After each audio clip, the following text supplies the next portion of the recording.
এই ভাপা পিঠাটা আমি দিদিকে খেতে দিচ্ছি। দিদি দেখো তো কেমন হয়েছে ভাপা পিঠাটা খেয়ে।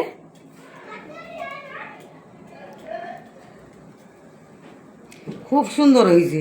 দেখো বন্ধুরা ভেতরটা কত সুন্দর হয়েছে, দারুণ হয়েছে ভেতরটা। দিদি খেয়ে দেখো। খুব সুন্দর হয়েছে, অসাধারণ।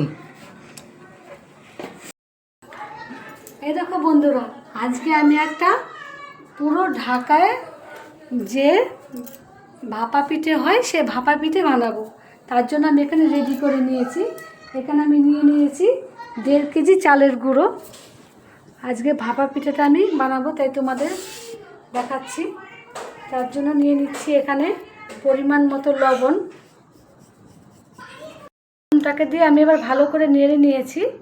নেড়ে নিয়ে এখানে আমি দুধ নিয়ে নিয়েছি, 1 কাপ দুধ। দুধটাকে ফুটিয়ে ঠান্ডা করে নিয়েছি। এবার আমি দুধটাকে এইভাবে অল্প অল্প করে ছিটিয়ে দেবো। দুধটাকে ভালো করে ফুটিয়ে ঠান্ডা করে নেওয়ার পরে ছিটিয়ে দেবো, যতটা করে লাগবে ছিটিয়ে এই গুঁড়োটার মধ্যে আমি মাখাবো। আমার এখানে পুরো দুধটাই লেগে গেল, 1 কাপ দুধ। এটা আমি এবার একটু ছাঁকনি দিয়ে ছেঁকে নেব। যে ডেলা ডেলাগুলো হয়েছে, ডেলা ডেলাগুলো সব একদম ছাঁকনি দিয়ে ছেঁকে বেরিয়ে যাবে।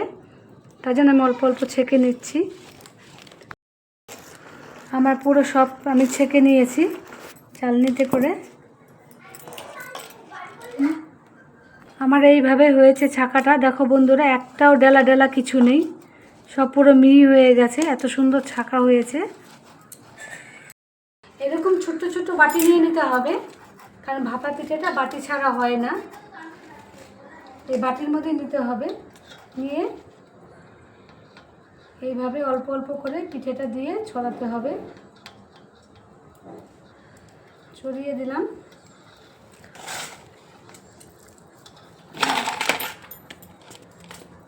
একদম টাটকা নারকলের গুঁড়ো, মানে নারকল নিয়ে আসা, একটা নারকল গুঁড়িয়ে নেওয়া হয়েছে, কুড়িয়ে। এবার দিয়ে দেবো নারকল কুড়োনিটা। নারকলটাকে দিয়ে এরকম সুন্দর করে পেতে দিতে হবে, ছড়িয়ে। গুড়টা দিয়ে এরকম সুন্দর করে ছড়িয়ে ছড়িয়ে দিয়ে দিতে হবে। আবার উপর দিয়ে দিয়ে দিচ্ছি নারকল কুড়ানো। দারুণ পিঠে হয়, আমাদের তো প্রতি বছর হবেই হবে, কারণ এই পিঠেটা এত ভালোবাসে সবাই। এবার আমি উপর দিয়ে দিয়ে দেবো আবার গুঁড়ি।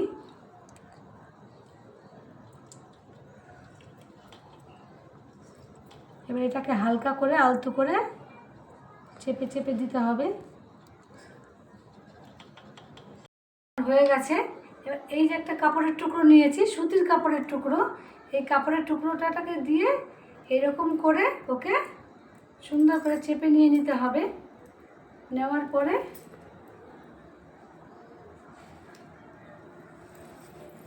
এই যে ফুকোগুলো আছে, এই ফুকোটার মধ্যে এইভাবে দিয়ে দিতে হবে।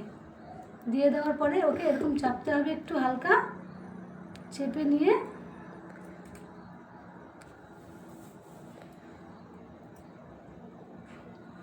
দেখো বন্ধুরা কি সুন্দর হয়েছে। ওকে এইভাবে ঢেকে দিতে হবে।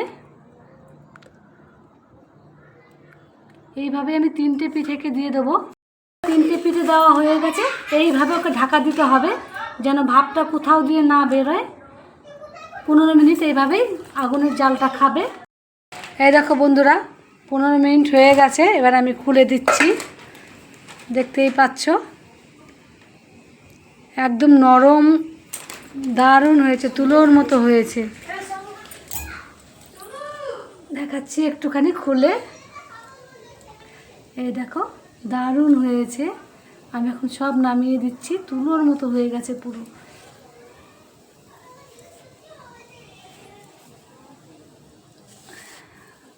আমি এভাবে সব কটা নামিয়ে দিচ্ছি।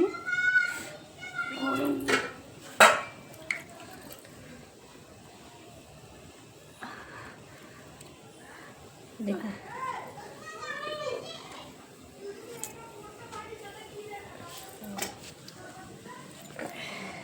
খুলে দেখাচ্ছি বন্ধুরা, দেখো অপূর্ব হয়েছে পিঠেগুলো।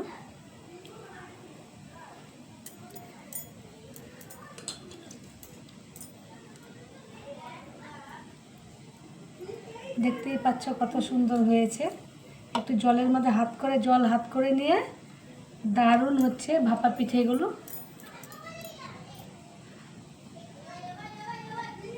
দেখো বন্ধুরা কি সুন্দর হয়েছে পিঠেগুলো। এইভাবে আমি সবগুলো করে নিচ্ছি পিঠে।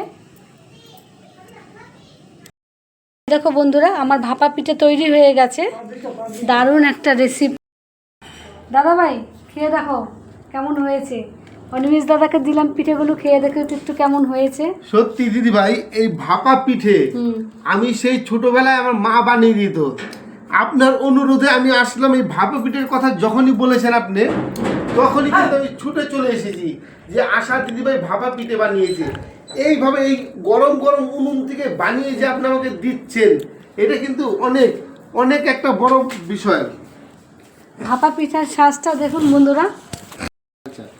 আর আমি একটু জাস্ট ভেঙে খেয়ে দেখি সেই আগের সুস্বাদুটা আছে। ও খুব সুন্দর, দেখুন ভিতরে পুরো নারকেলের পুর ভর্তি।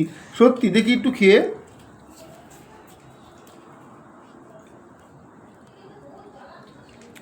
সত্যি সত্যি দিদি ভাই, পুরো আমার মায়ের কথা মনে পড়ে গেল যে আমার মা এই শীতকালে আমাকে বানিয়ে দিত।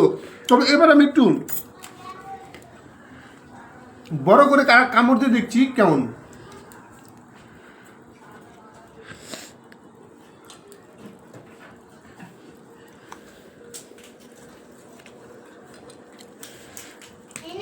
জাস্ট ফাটাফাটি, কোনো ভাষা নেই। দেখুন নারকেলের পুর আর পিঠে, সত্যি আমি বলছি আশা চক্রবর্তী দিদিভাইকে সবাই লাইক কমেন্ট করে একটু পাশে থাকবেন, তাহলে আপনারা খেতে পারবেন এত সুন্দর সুন্দর ভাপা পিঠে।